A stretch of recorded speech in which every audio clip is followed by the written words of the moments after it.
26 యొక్క ప్రాముఖ్యత ఏంటా అని చూస్తే కొన్ని అర్థాలున్నాయి. దేవుని ఏకత్వం మరియు ప్రేమ.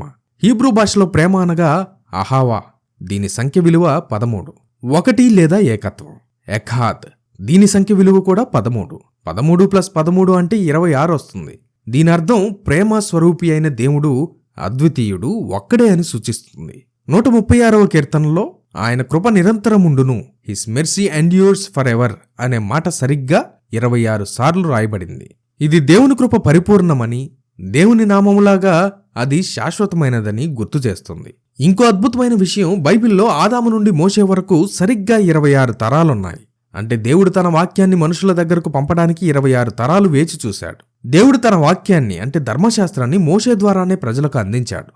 దేవుని సంఖ్య 26 కలిగిన మోషే తరం ద్వారా దేవుడు వాక్యం రాయడం యాదృచ్ఛికం కాదు. చివరిగా ఈ విషయం గమనించండి. దేవుడు ఆదికాండంలో ఆదాము అవ్వను సృష్టించాడు. వారిని ఆయన పోలికలో సృష్టించాడు.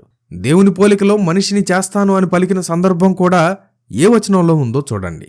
ఆదికాండము 1వ అధ్యాయము 26వ వచనం. దేవుడు మన స్వరూపమందు మన పోలిక చొప్పున నరులను చేయుదుము, వారు సముద్రపు చేపలను, ఆకాశ పక్షులను, పశువులను, సమస్త భూమిని, భూమి మీద ప్రాకు ప్రతి జంతువును ఏలుదురుగా కనియు పలికెను.